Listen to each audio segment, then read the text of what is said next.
cordial saludo, estamos en Encuentro Libertario y hoy vamos a platicar sobre la situación que se está viviendo en Cuba actualmente, sobre esta serie de protestas que se han dado, la represión del gobierno y en fin, qué mejor para hablar de esto con dos personas muy importantes en el ámbito de la comunicación.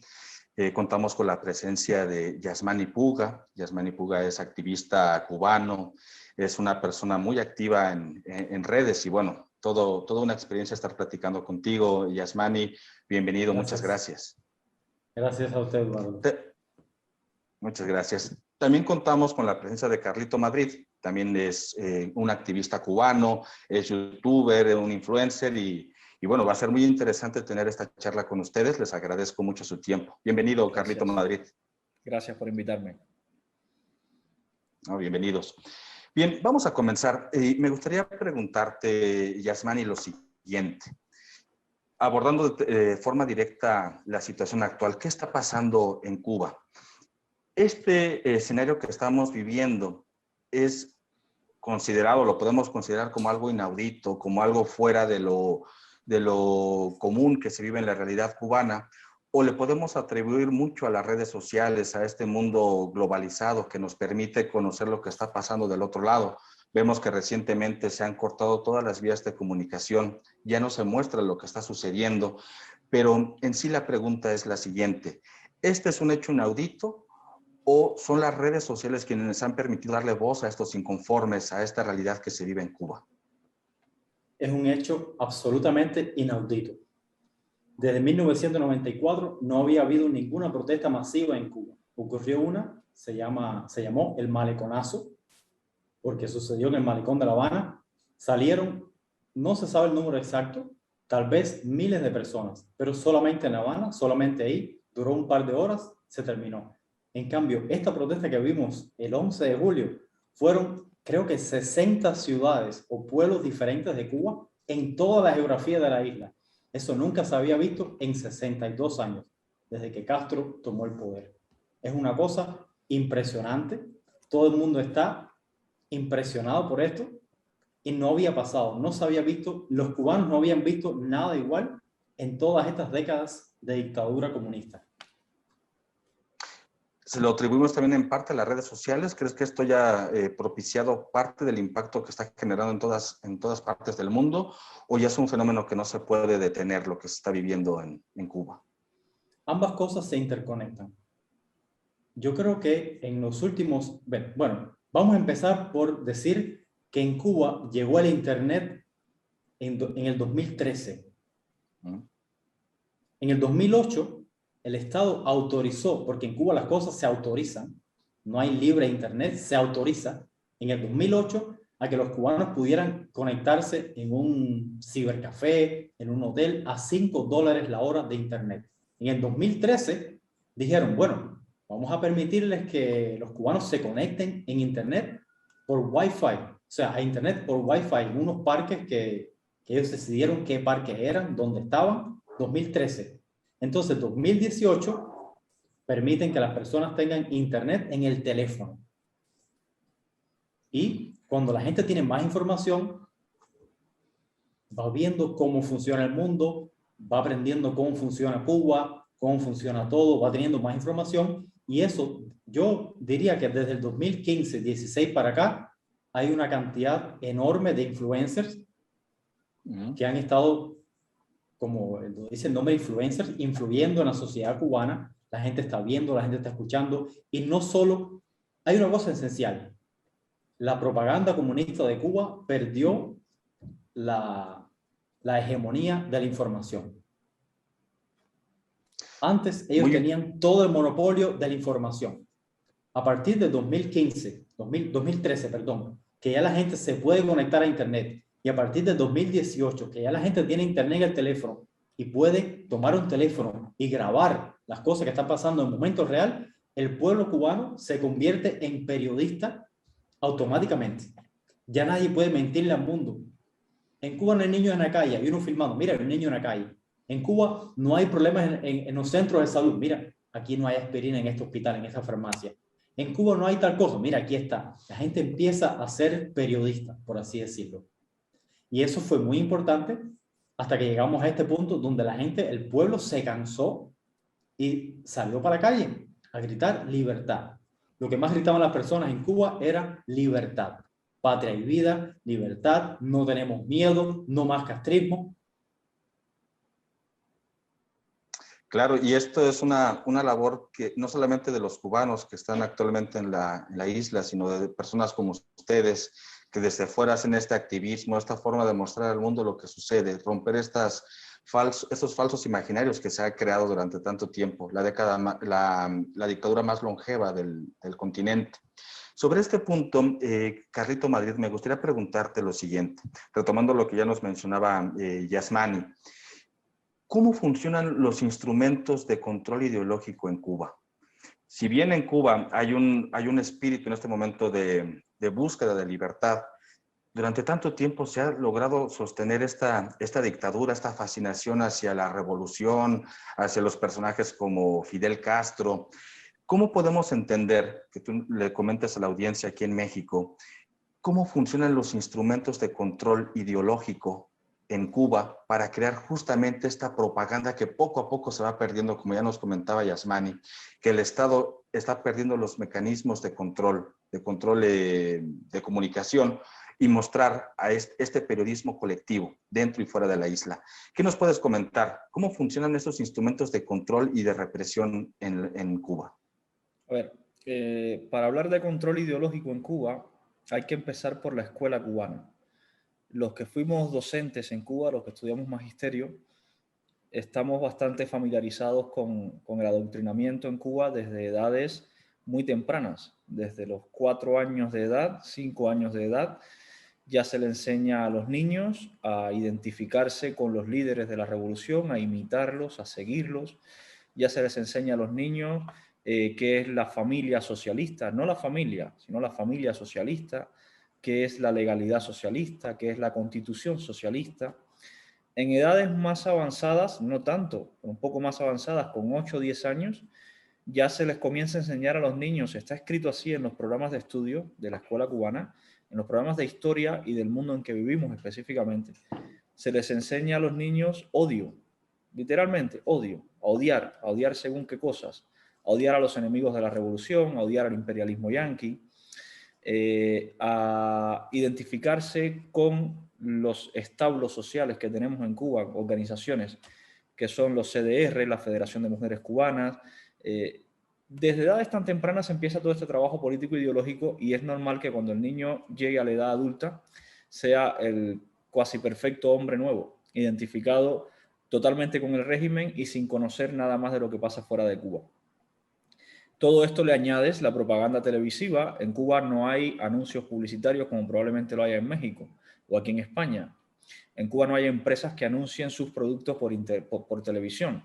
En Cuba lo que hay es un gobierno anunciando su política por televisión, haciendo campañas publicitarias en favor de los logros o conquistas supuestos de la revolución. Todo esto también por la radio, por los carteles publicitarios en la calle. Es una comunicación unidireccional y multicanal de toda una propaganda comunista hacia el individuo desde pequeñito. Cuando el individuo llega adulto, es un perfecto hombre nuevo que adora el comunismo y ni siquiera sabe por qué. Esto se rompió. Esto dio al traste con la llegada a Internet. Cuando llegó Internet a Cuba, a pesar de ser una Internet cara y muy reducida, de muy mala calidad, la gente empezó a ver qué pasaba fuera de Cuba. Ya no era el primo que venía de fuera y te contaba lo que él veía. No, ya era, además de ese primo que venía de fuera, era lo que tú podías ver directamente por Internet. Era lo que venía en el paquete. El paquete es algo complejo de explicar, pero bueno, es un fenómeno que tenemos en Cuba que se llama el paquete. Era ver lo que venía en el paquete. Y luego, con el surgimiento de las personas que tenemos canales de YouTube, que tocamos el tema Cuba desde varias aristas, ya al régimen se le fue el control informativo de las manos.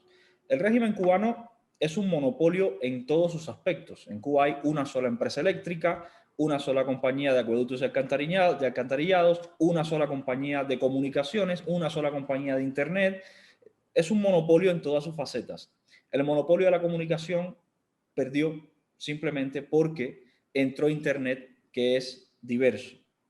Y además por su propia estructura. Nosotros desde los canales que tenemos somos una especie de isla, no tenemos jefe. Hoy podemos hablar de Cuba y mañana de una hamburguesa. Pero la estructura vertical que tiene el sistema comunicativo cubano, donde alguien tiene que pedir permiso y ese pedirle permiso a otro y ese a otro para poder publicar algo, eso lo ha hecho un poco elefante, moverse lento. Eso nos ha dado ventaja para romper ese monopolio de la información y que haya pasado entonces esto que está pasando, que es una ruptura de esa mentalidad comunista adoctrinada del cubano de dentro de la isla. Esto, como decía Yasmani, esto es primera vez que se ve. Desde los principios de la década del 60, que fue cuando estuvieron la lucha armada en Cuba contra el castrismo, no se veía un levantamiento nacional, porque el maleconazo, como bien decía también Yasmani, fue solo en La Habana. No hubo un levantamiento nacional desde la década del 60 hasta ahora. Y se debe gracias a el trabajo que estamos haciendo en Internet. Incluso el primer pueblo que se levantó en Cuba el día 11 de julio fue San Antonio de los Baños. Fue un pueblo. Y a partir de que comenzamos a retransmitir y publicar todo lo que estaba pasando, comenzó Palma Soriano, Santiago de Cuba, Cienfuegos, Colón, Cárdenas. Comenzaron todos los demás pueblos a levantarse. A partir de que desde Internet comenzamos a enviar información directa a personas concretas y además a publicar a todo el que quisiera ver lo que estaba pasando en Cuba. Por eso el régimen cubano cortó la Internet al momento. Duró horas prácticamente y cortó la Internet. Ese individuo adoctrinado en Cuba ya se ha roto. Ya la revolución no funciona. Ya el comunismo en Cuba, ese comunismo idealizado e ideológico metido ahí como un sistema operativo en la cabeza del cubano, ya le entró un virus, ya no va a seguir funcionando igual. Ya Cuba desde el 11 de julio cambió para siempre. El que no quiera ver esto es simplemente ciego o es un memo, básicamente. Cuba cambió y punto. Muchas gracias, Carlito Madrid. Y muy cierto, el gran peligro que se llega a correr con el Estado controlando los sistemas de educación, el sistema educativo, creando un adoctrinamiento, una serie de imaginarios colectivos que, bueno, tienen repercusiones tan contundentes. Retomando en este punto, Yasmani, me gustaría preguntarte lo siguiente. Estamos en este momento abordando la importancia que tienen las redes sociales, la comunicación para salir del adoctrinamiento colectivo. Pero ¿qué pasa si nuevamente se vuelven a limitar estos accesos a la comunicación?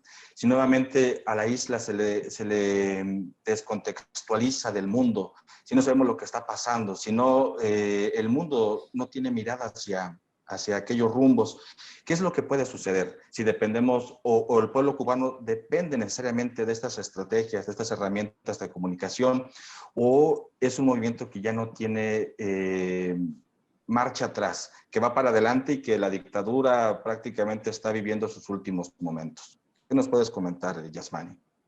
Yo creo que es muy poco probable que ellos eliminen el acceso a Internet, simplemente porque ETEXA es el monopolio de las telecomunicaciones de Cuba y le genera millones de dólares. No sabemos cuánto, porque las cuentas públicas en Cuba son secretas, son secretos de Estado. Pero es un hecho que ETEXA, el monopolio de las telecomunicaciones, genera millones de dólares y ellos no quieren perderlos. Entonces, tal vez estén sacrificando darle a la gente Internet, información muy cara. El Internet en Cuba es extremadamente caro, más que en cualquier otro país de América Latina o de Europa, pero es la única forma que tienen de generar dinero limpio. No tienen que invertir en nada, simplemente 4 torres que tienen en Cuba, un poco de teléfonos ahí, un poco de electricidad, más nada. Les llega el dinero desde fuera.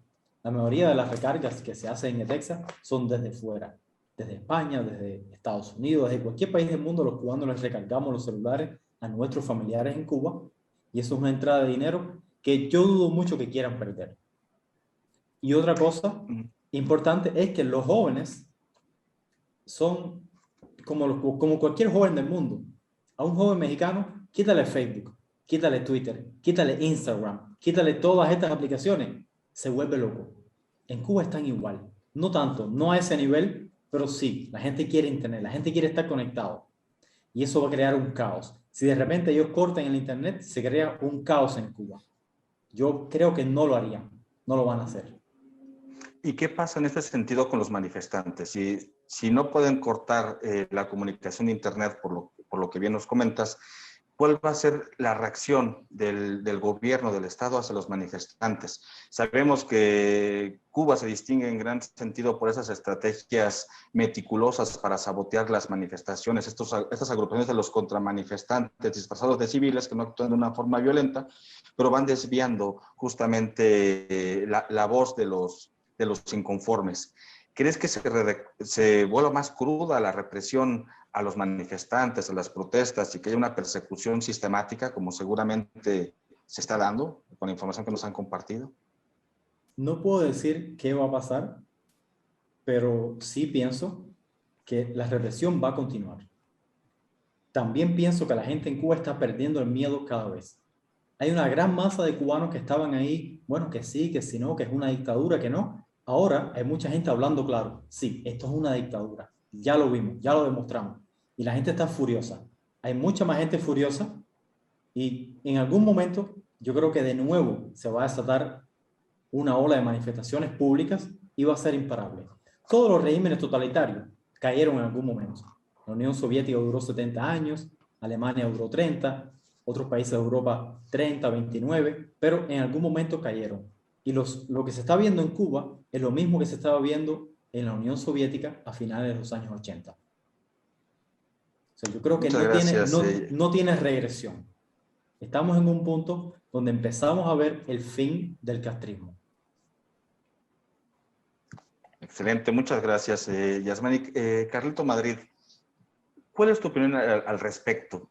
Estas manifestaciones muestran ya el principio del final de la dictadura cubana, es un renacer de Cuba en el continente y en el mundo.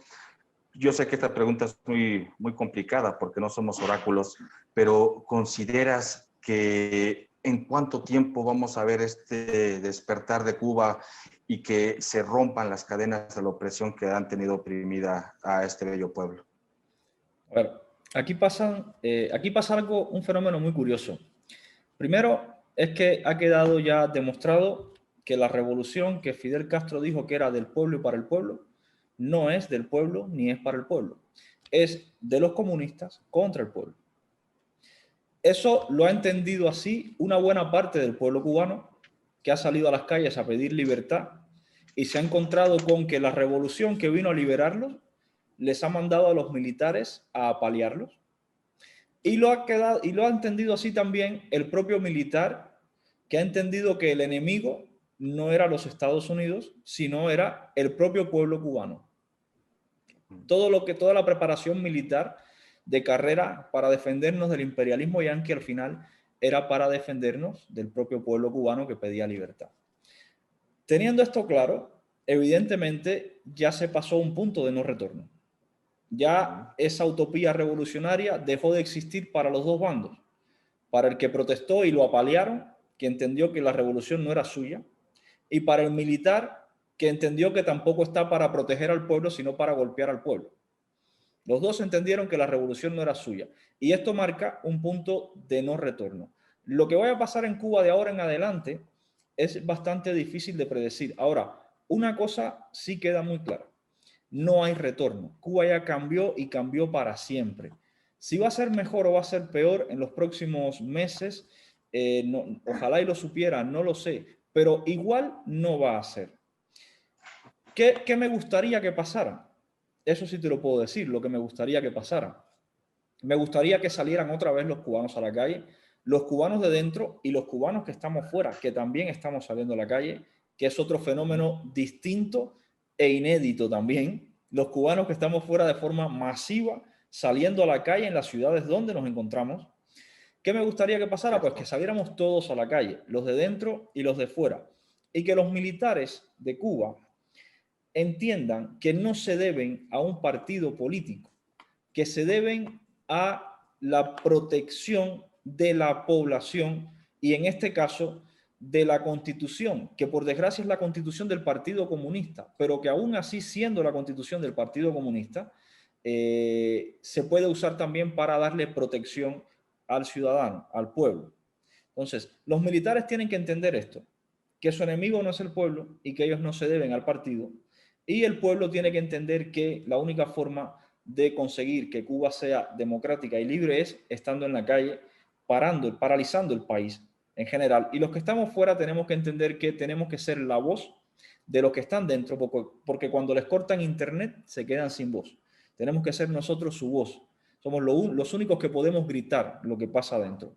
Me gustaría eso, me gustaría un paro general en los próximos meses, que el régimen cubano tenga que caer por escasez económica, porque se le acabe el financiamiento de empresas como Meliá, por ejemplo, Meliá, una cadena hotelera enorme que financia al régimen cubano a partir de hoteles que tiene en la isla, financiamiento a partir de estados como gobiernos como el gobierno español, que condona deudas y que además le vende material policial al régimen cubano. Este año, por ejemplo, en lo que va de año, le ha vendido más de 50.000 euros en material policial.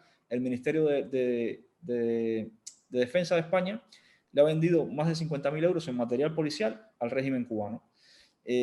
Pues que se le corten todas estas ramificaciones de financiación a partir de la presión que podamos hacer los cubanos desde fuera, y que los cubanos desde dentro, en la calle, ahoguen al régimen, lo estrangulen económicamente y que la única opción que les quede sea salir, irse de Cuba a los dictadores. Eso es lo que me gustaría que pasara. Carlito Madrid, aprovechando este comentario que nos estás compartiendo, muy interesante, estas dos formas de ver a Cuba, esa Cuba adentro y esa Cuba desde fuera, con personas como ustedes y gente que compartimos este deseo de libertad hacia el pueblo cubano.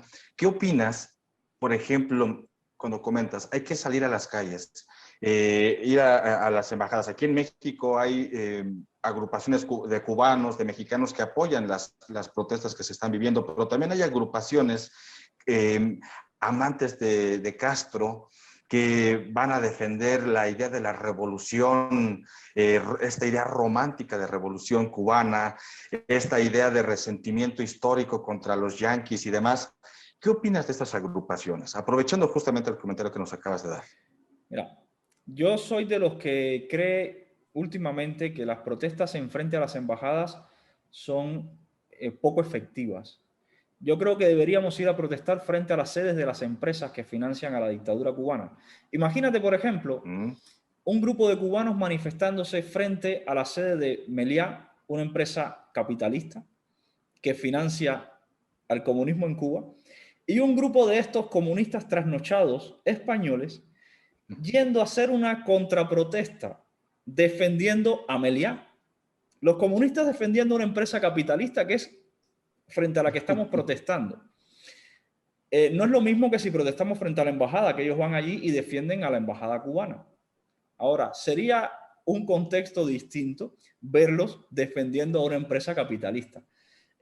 Yo creo sinceramente que estas personas, muchos de ellos están pagados, muchos de ellos se les paga para que hagan eso, no solo con dinero, se les paga con privilegios para viajar y hacer y deshacer dentro de Cuba a sus anchas.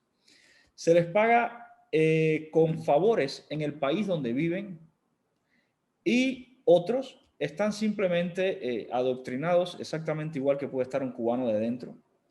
Luego hay otros que ya por su edad, si los ves, te vas a encontrar muchos que están en edad bastante avanzada, que por su edad y lo que han vivido les cuesta bastante ya aceptar que el comunismo no funciona y se van a morir así, por desgracia, siendo unos incapaces de admitir su fracaso.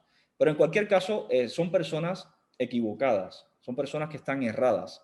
Algunos de ellos ni siquiera han vivido en Cuba nunca, ni siquiera han ido nunca a Cuba de viaje.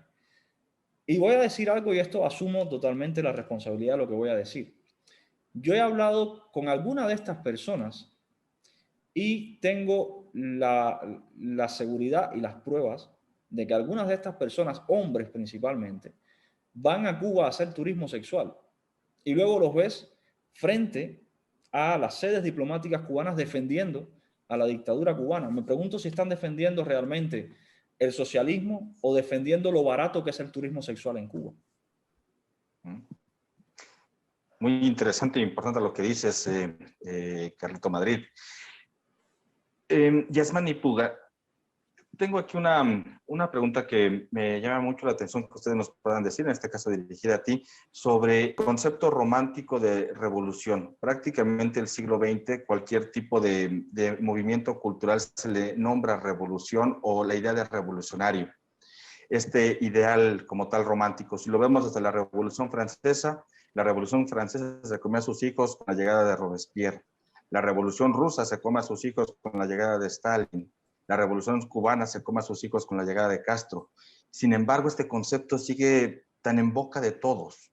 ¿Cómo se puede romper la mitología, la ilusión que encierra un concepto tan fuerte como el de revolución en momentos como este? En momentos como este que se está viviendo, que hasta podemos llamar que es una nueva revolución de la comunicación. ¿Qué opinas tú del concepto revolucionario en nuestros tiempos? Si debe de replantearse, si debemos de profundizarlo más.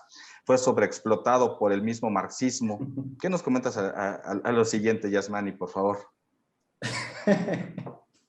Preguntarle a un cubano sobre revolución es difícil, porque cuando yo escucho la palabra revolución, lo que me viene a la mente es desastre, mentiras en el noticiero de la televisión, no hay agua, no hay corriente, las calles están llenas de huecos. Eso es lo que yo entiendo por revolución. Yo sé, por supuesto, que filosóficamente revolución es cuando ocurren cambios, no sé, la revolución en la tecnología, se inventó el teléfono, se inventó no sé qué, aquello. Pero para un cubano, cuando tú le mencionas la palabra revolución, lo que le hace es rechazo. Digo, yo diría la mayoría de los cubanos. ¿Por qué ocurre esto? Porque hemos vivido una dictadura durante 62 años. Y te están diciendo, nosotros somos la revolución. Nosotros somos los revolucionarios. Entonces, cuando tú tienes que pasarte 3 horas para comprar un pan, tú dices, bueno, si esto es la revolución, a mí no me gusta la revolución. Y eso está, en Latinoamérica están muy difundidas las ideas sobre Cuba. Eso empezó en el 59. Cuando Castro tomó el poder, lo primero que hizo fue ir a Estados Unidos, ir a donde no fue, a Venezuela, fue el primer país que fue, después fue a Argentina, hizo una gira por todos los países de América Latina. No, quizás no todos, pero unos cuantos. Y expandió todo el tema este de nosotros aquí, hacemos una revolución y estamos en la cúspide del mundo porque garantizamos las libertades, los derechos humanos. Entonces la gente empezó a creerse eso. Y esa propaganda no ha parado hasta hoy. Las embajadas de Cuba en el mundo son para expandir propaganda. Las organizaciones de Cuba en el mundo, de Cuba digo el gobierno cubano, de la dictadura cubana, son para expandir propaganda. Todas estas organizaciones que hablan de revolución simplemente están replicando la propaganda comunista que se crea en las oficinas de La Habana, en las oficinas del Partido Comunista de Cuba. No hay tal revolución. La revolución se acabó. Se hizo supuestamente para derrocar a un dictador, que Batista era un dictador de 6 años de dictadura, se derrocó.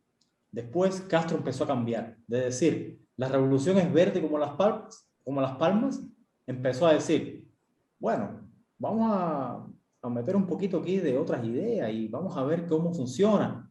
Hasta que en el 61 dijo, nosotros somos aquí marxistas, comunistas, leninistas, se acabó la revolución.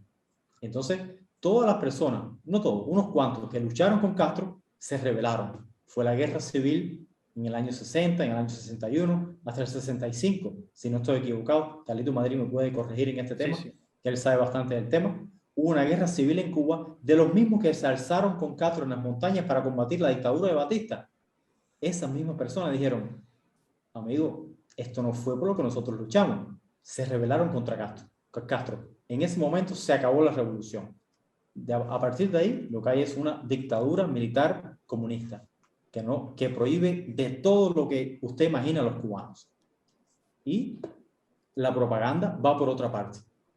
Mientras en Cuba, usted siendo cubano no puede invitar a un extranjero a su casa a quedarse porque a un dirigente comunista no decide que eso es así y punto. Ellos exportan para el mundo, aquí se respetan todos los derechos humanos. Mientras en Cuba, un país tropical donde hay tremendo calor, un cubano normal no puede abrir un hueco en el patio de su casa y construir una piscina, ¿qué daño puede hacerle a quién le puede hacer daño una piscina? Incluso una piscina genera empleo. Una piscina divierte a la gente. Una piscina es una cosa buena. Está prohibido en Cuba construir una piscina. Cosas tan simples. Es una dictadura minuciosamente terrible. Entonces, eso no lo exportan para el mundo. Lo que exportan es, mira, descubrimos la vacuna tal, descubrimos no sé qué cosa. Sí, está bien, tú puedes descubrir 10 vacunas si tú quieres, pero eso no me hace feliz. A mí me hace falta pan, me hace falta una aspirina, me hace falta una bicicleta, me hace falta un carro. No es suficiente.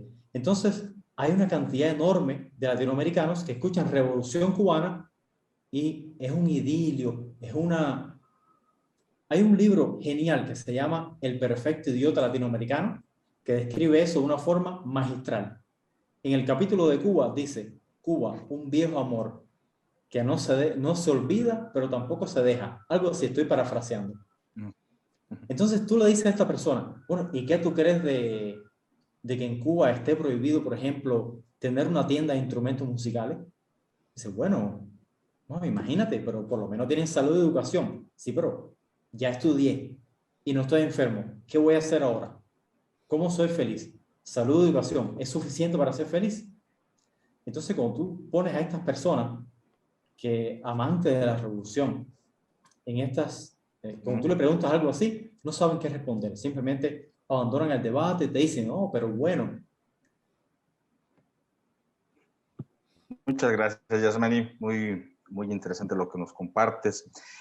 Retomando estos mismos argumentos que nos has brindado, Carlito Madrid, ¿qué tanto impacto tendría en la región, en Latinoamérica, la caída del régimen cubano, la caída de esa dictadura que ha mancillado a tantas vidas, pero que de cierta forma, como hemos estado platicando, también exportan ideología?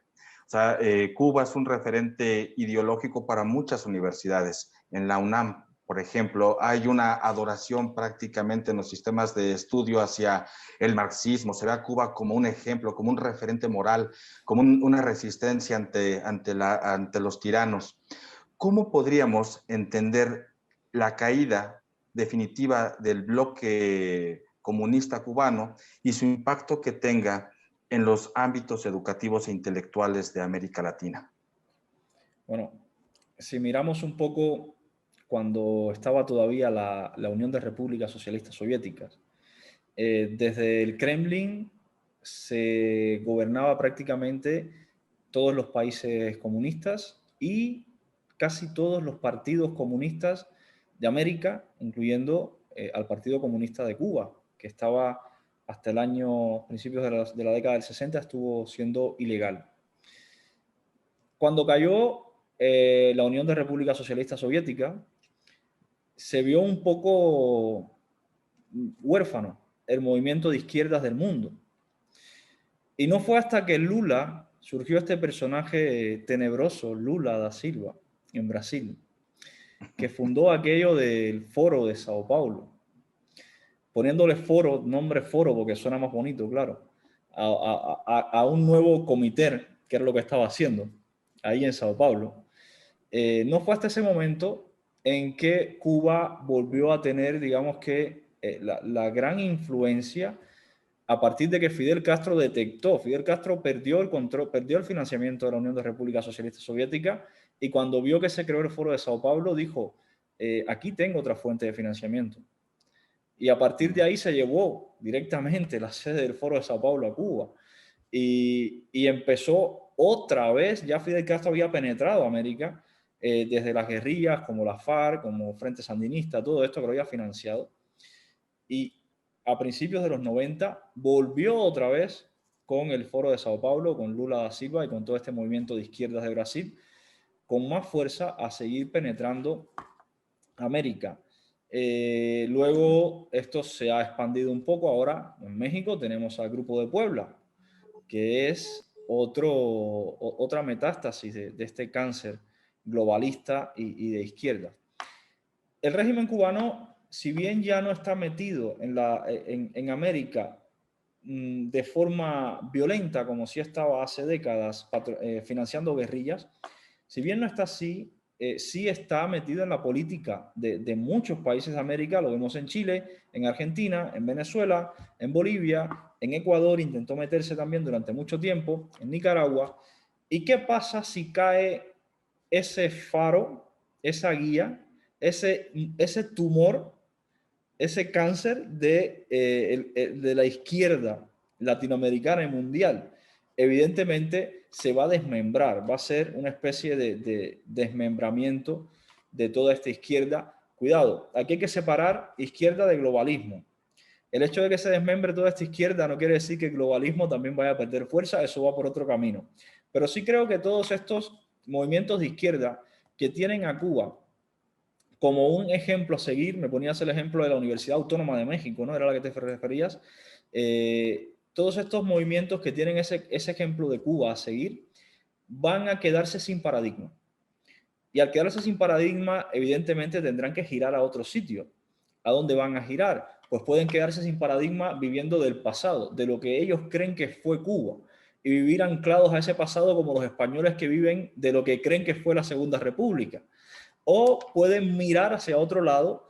¿Qué les queda? Pues les queda Argentina, lo que puede ser que pase en Chile, Venezuela, que no creo que mire nadie ahí que tenga vergüenza, o lo que puede pasar en Perú, que ahí tenemos otro despunte. En cualquier caso, el faro que es Cuba se va a caer. Eso te lo puedo garantizar hoy, que se va a caer. ¿Cuándo? No sé, pero se va a caer. Y la izquierda latinoamericana tendrá que buscar otro modelo. ¿Cuál será? ¿El bolivariano? ¿El chileno? ¿El argentino? Pues no lo sé, pero otro van a tener que buscar seguro. La izquierda nunca va a perder. La izquierda no pierde ni a las cartas, como decimos aquí en España. La izquierda no quiere perder ni a las cartas. Entonces, ellos, cuando falle Cuba, y va a fallar, va a caer, van a decir, bueno, es que eso no era verdadero socialismo. Eso no era verdadero comunismo. Ahora el verdadero comunismo es el de este modelo. Vamos a seguir todos a este. Y así van a ir, como lo dijeron con la Unión de Repúblicas Socialistas Soviéticas. Bueno, es que eso no era de verdad socialismo. Socialismo de verdad es el cubano. Y ahora cuando caiga Cuba, bueno, es que eso no era de verdad tampoco. El socialismo de verdad es el que ellos tienen en la cabeza. Y como no lo pueden hacer nunca, porque es una idea que no se puede materializar, pues van a ir cambiando de modelo en modelo. Eso es lo que va a pasar. Muchas gracias, Carleto Madrid. Yasmani Puga, algo que hemos recopilado a lo largo de esta historia del comunismo, dentro de la misma academia y estas conversaciones que estamos teniendo, es que se exalta mucho esta confrontación de unos contra otros, una historia solamente de blanco y negro, de los oprimidos y los opresores, exaltando este victimismo. Me gustaría que nos platicaras un poco sobre el bloqueo cubano. Yo recuerdo a los maestros de la universidad, justamente de la UNAM, como comentaba Carlito Madrid, que exponen que si Cuba no es una potencia mundial es por culpa de Estados Unidos, por el embargo, por el bloqueo económico que tienen. A mí me gustaría que tú nos comentaras un poco sobre qué tanto tiene también de mito esta referencia. Sabemos que el concepto de revolución tiene mucho de romanticismo, de idilio y demás, pero que poco de realidad. Háblanos sobre el bloqueo cubano, por favor, Yasmani Puga. El embargo americano a Cuba surgió en 1962 por una cosa muy específica.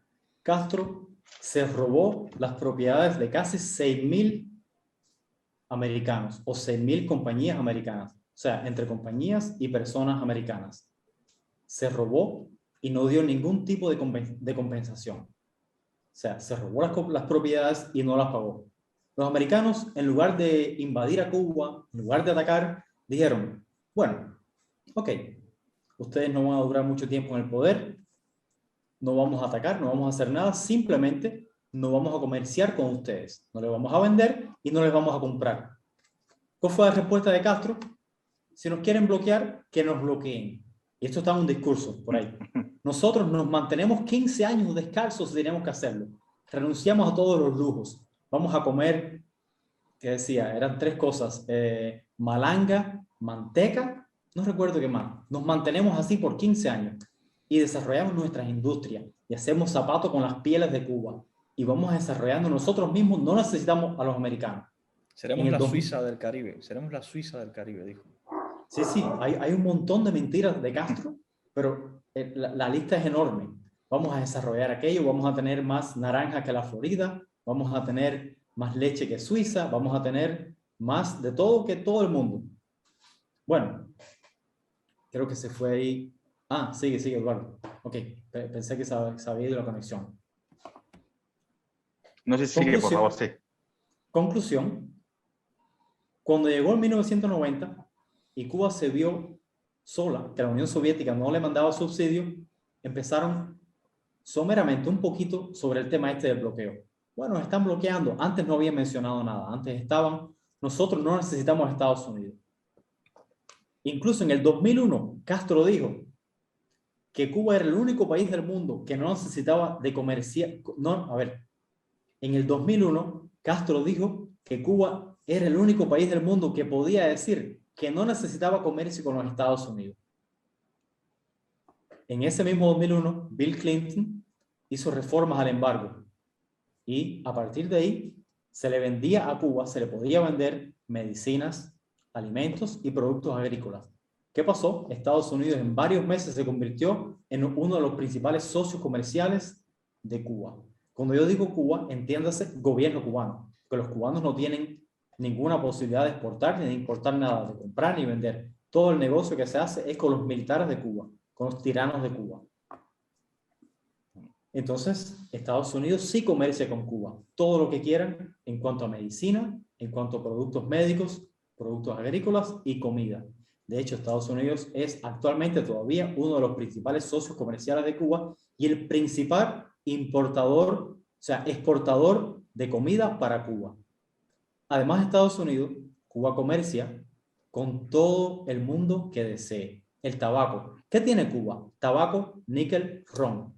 El níquel se le vende a la compañía Sherritt International, que lo vende a países de Asia y de Europa. El tabaco se vende en 150 países del mundo. El ron se le vende a 120 países del mundo. La miel se vende en Europa. El carbón vegetal se vende en Europa. Todo lo que produzca Cuba se vende. No existe nada que se produzca en Cuba que no se pueda vender en el mercado mundial. Y no existe nada que se produzca en el mercado mundial que no puedan comprar en Cuba.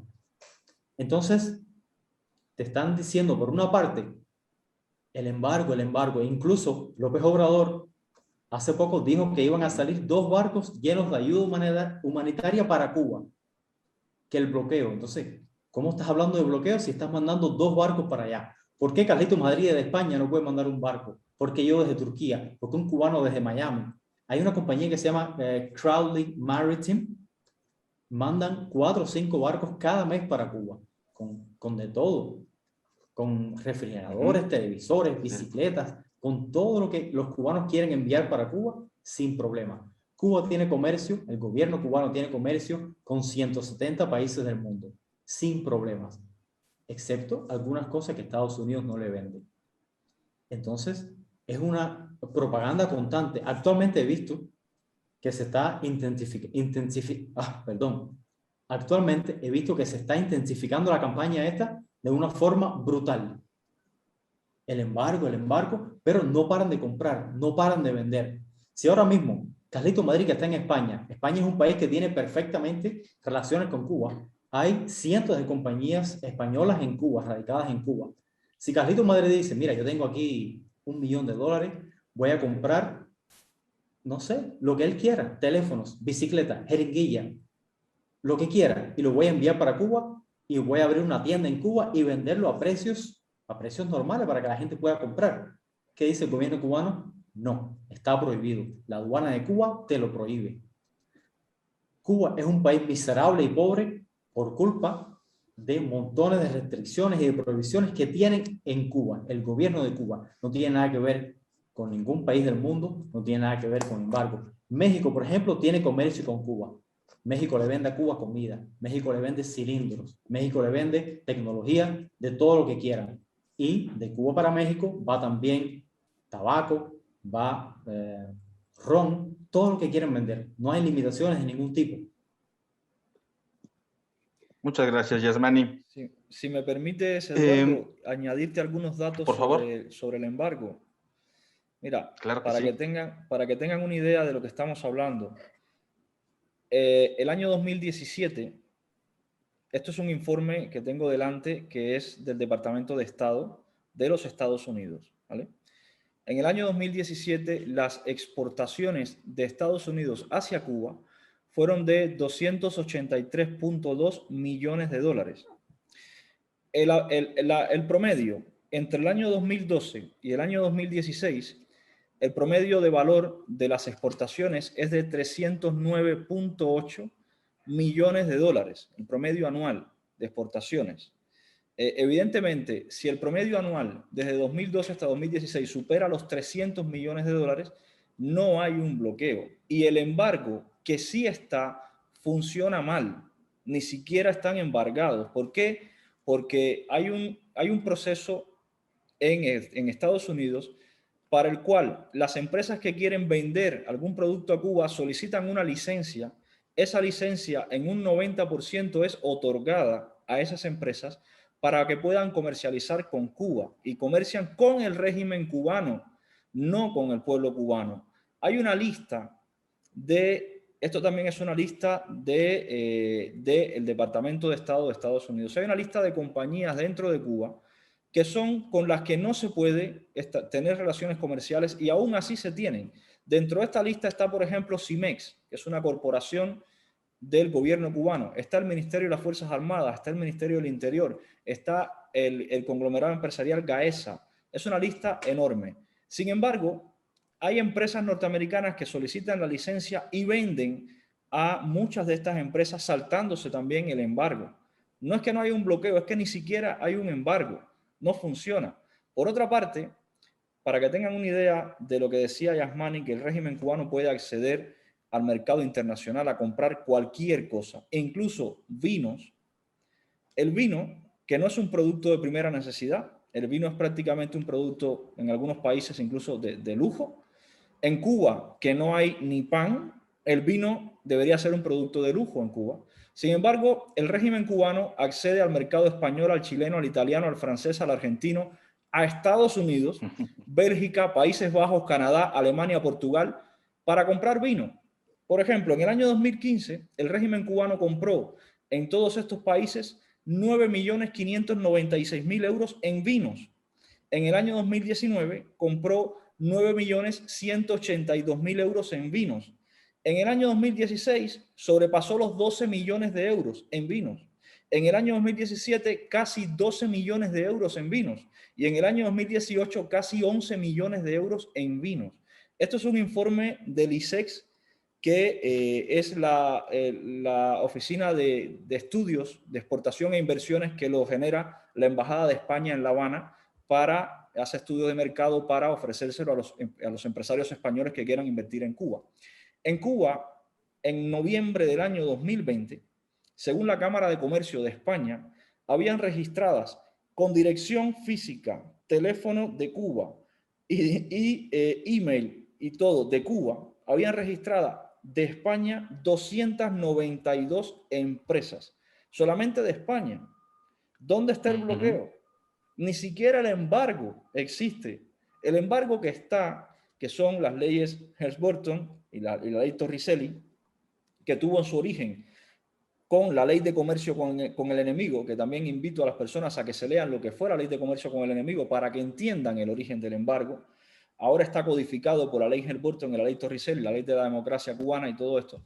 Esas leyes que codifican el comercio con Cuba ni siquiera están funcionando al 100%. Yo diría que ni siquiera un 30%, y Marco Rubio, el congresista, se refirió a esto hace poco, hace unos días prácticamente, en el Congreso de Estados Unidos, y lo decía así, que ni siquiera el embargo funciona. Ya no es un bloqueo, es que ni el embargo ni siquiera funciona. Te dije el vino por tomarte un producto bastante secundario, pero te puedo hablar de queso, de leche en polvo, de carne, de un montón de productos que el régimen cubano compra por millones y millones. Además, el embargo no aplica ni a productos que estén relacionados con la agricultura, ni a productos que estén relacionados con la medicina y el material y los insumos médicos. Así que el hecho de que en Cuba no haya alimentos no es por culpa del embargo tampoco. Y el hecho de que en Cuba no haya medicamentos tampoco es por culpa del embargo. Es simplemente una justificación. Muy interesantes estas respuestas que nos acaban de compartir. Prácticamente estamos ya en la recta final. Me gustaría hacer un par de preguntas adicionales que sean las mismas para ambos.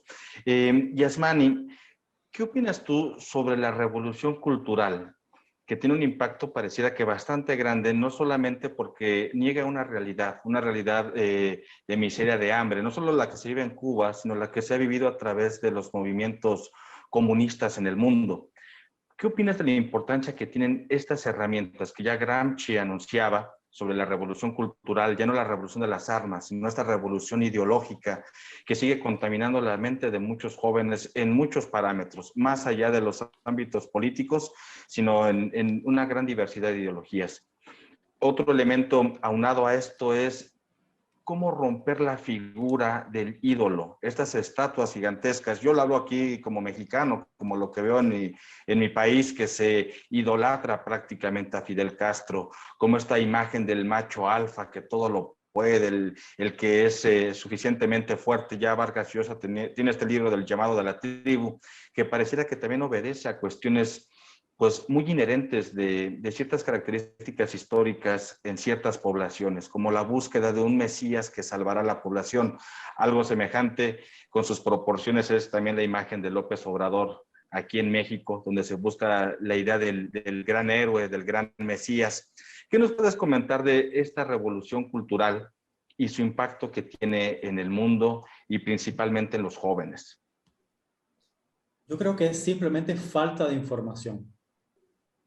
Okay. Generalmente en América Latina hay muchos políticos que dicen, si yo llego al poder, voy a ofrecer salud y educación, como en Cuba. Exacto. Desde el momento en que tú dices, como en Cuba, tiene que haber un cubano ahí, o un mexicano, o un latino, de donde sea, y explicar, un momento, como en Cuba, mira, en Cuba no hay aspirina. ¿Cómo vas a decir que vas a ofrecer un sistema de salud donde no haya una aspirina, un antibiótico, un antihistamínico, donde no hay medicina para curar la sarna? En Cuba actualmente hay un brote de sarna y los médicos no tienen que recetar porque no hay medicina, simplemente no existen, no hay. Es problema de la información.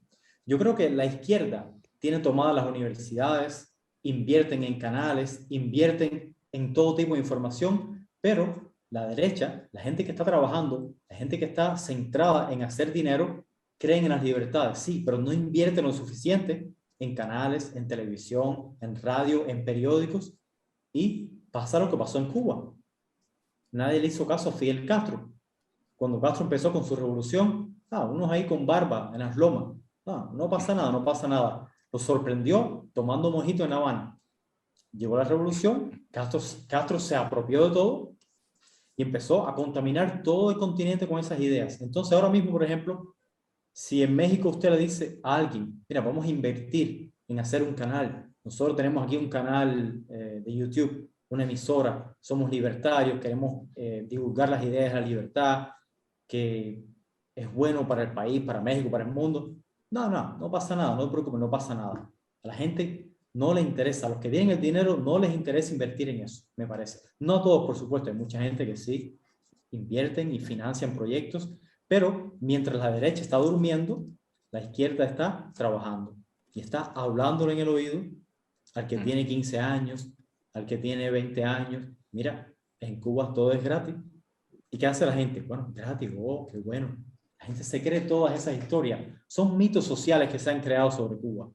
Simplemente se rompen con información. Pero es lo que a veces falta. Los cubanos creo que hemos estado callados por mucho tiempo en el mundo. En México hay cerca de 10.000 cubanos. Estuve leyendo en un censo. Pero ¿cuántos cubanos usted ve en México hablando? ¿Cuántos cubanos en televisión hablan sobre Cuba, sobre qué es Cuba, sobre cómo se vive en Cuba? Muy pocos realmente. Entonces se escuchan hablando los que están a favor de Castro, a favor de la revolución. Los que dicen, allá en Cuba todos los niños son felices y nadie pasa hambre. Eso es lo que ve la gente. Y por supuesto la masa, la mayoría de la gente cree en lo que le dicen y no lo cuestiona. Yo creo que es un problema principalmente de información y de los canales de información y del conocimiento y la información que la gente recibe. Muchas gracias, Yasmani. Carlito Madrid, esta misma pregunta, ¿coincides o quieres aportarnos algo más en que la comunicación es la que rompe estos falsos imaginarios colectivos creados por las revoluciones culturales del siglo XX y que los jóvenes, la manera de tomar distancia de esto es simplemente informándose con la realidad?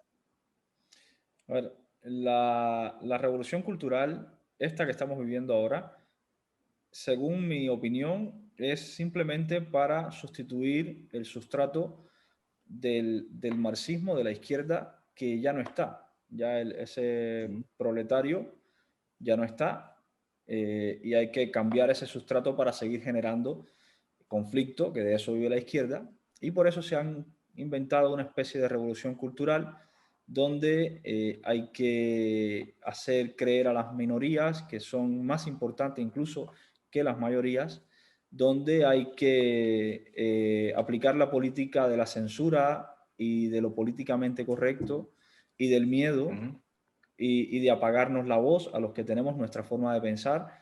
Entonces, a partir de ciertas políticas, ciertas instituciones internacionales, incluida la ONU, por ejemplo, ciertas políticas como las políticas globalistas, se ha creado una especie de revolución cultural. Se ha creado de la calentología, o lo que sería el cambio climático, de toda la lucha por las minorías indígenas, por ejemplo, de todo lo que tiene que ver con ideología de género.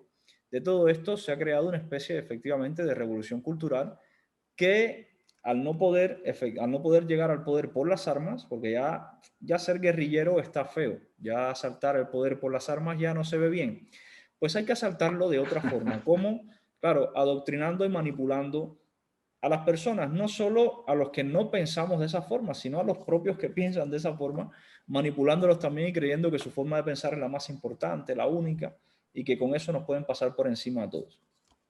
A partir de aquí, nos toca a nosotros buscar los medios para hacernos escuchar. Yo, por ejemplo, he sido censurado, bueno, he sido amenazado de muerte incluso, pero depende de uno si se calla la boca o no. Para mí es muy importante decir lo que pienso, y tenemos además que buscar la forma de romper esta especie de burbuja informativa que no solo está en la internet, está en la escuela también. Aquí en la escuela, en la escuela española, aquí en este país que en teoría es una democracia, en teoría, pues aquí en la escuela española se adoctrina en ideología de género. Entonces, tenemos que buscar todas las vías posibles para romper estos mecanismos totalitarios de la nueva cultura que nos quieren imponer. Hay muchas formas de hacerlo, Internet es una, pero tenemos también los valores familiares y nuestra casa, que es, yo creo que la principal. Tenemos que ser, en mi caso que soy padre, tenemos que ser padres conscientes de lo que nos rodea y muy claros de nuestros valores familiares para transmitírselo a nuestros hijos, porque esa es la contraparte a la escuela. Tenemos que ser también muy precavidos en lo que le permitimos a los niños que vean en Internet, y tenemos que también ser muy precavidos en lo que vemos nosotros para no contaminar nuestra forma de pensar. No es lo mismo ver un programa marxista desde el punto de vista crítico a ver un programa marxista inocentemente en el cual te van a inyectar una ideología o una revolución cultural en forma de cápsula que te puede contaminar y te puede distorsionar la realidad. Tenemos muchas formas de contrarrestar toda la revolución esta cultural, a pesar de que ahora mismo no tenemos la hegemonía comunicacional, porque incluso YouTube es una plataforma que censura bastante a todo lo que va en contra de esta revolución cultural, pero tenemos que seguir intentándolo, claro, tenemos que seguir intentándolo porque primero tenemos voz y derecho a pronunciarnos, y segundo, y esto es algo muy personal, yo creo que estamos en el lado correcto. Por tanto, tenemos que insistir, insistir e insistir hasta la saciedad. Muchas gracias, Carleto Madrid. Pues para ya ir cerrando, ha sido muy grata esta conversación con ustedes, realmente muy provechosa. Esperemos que siga dando muchos frutos el trabajo que ustedes están haciendo desde fuera de Cuba, de este activismo, de este mostrar al mundo lo que muchos no quieren ver, porque eso es tan terrible, cuando tenemos la realidad frente a nuestros ojos y no la queremos aceptar. Para cerrar, un breve comentario que quieran agregar, para cerrar su extraordinaria participación en este programa de Encuentro Libertario. Yasmani, algunas palabras finales y agradecerte tu elocuencia en este lapso de comunicación. Gracias a usted, Eduardo. Un placer para mí. Simplemente, lo que la gente llama la Revolución Cubana es una dictadura militar que lleva 62 años prohibiéndole cosas a los cubanos como en ningún otro país del hemisferio occidental. Muchas gracias, Yasmán. Aunque haya universidades, catedráticos, escritores, políticos, todo lo que sea que apoye a ese engendro malvado, la realidad es que los cubanos sufren una dictadura. Muchas gracias, Yasmani Puga. Un verdadero gusto el haber conversado contigo. Carlito Madrid, ¿algunas palabras finales para cerrar esta conversación? Sí, una afirmación y una recomendación. La afirmación es que Cuba no es un paraíso, Cuba es un infierno. Y el que quiera comprobarlo, que no me crea a mí, que se coja un avión y se vaya a vivir a Cuba. Pero que no se vaya a vivir a Cuba con el dinero que gana en México, con el dinero que gana en España. Eso es hacer trampas. Que se vaya a vivir a Cuba con el dinero que se gana en Cuba, como vive el cubano. Y que esté 1, 2, 3 años viviendo en Cuba como cubano. Y ya luego que me cuente lo que es Cuba. Esa es la afirmación. Y la recomendación es que debemos de dejar de ver más televisión y comenzar a leer más libros. Dejar de ver un poco la tele y empezar a leer. La televisión, por desgracia, últimamente está plagada de opinólogos, no de periodistas, sino de gente que da su opinión sobre algún suceso. Los libros son mucho más útiles y te dan también la capacidad de generar ideas e imaginarte y poner el cerebro a funcionar. Menos televisión y más libros. Muchas gracias. Les agradezco mucho su tiempo, su interesante conversación. El programa pues, va a ser todo un éxito, con toda seguridad.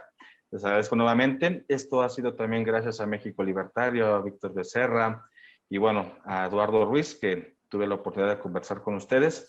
Les reitero mi agradecimiento y un fuerte abrazo y saludos hasta donde están, hasta Turquía y hasta España. Muchas gracias.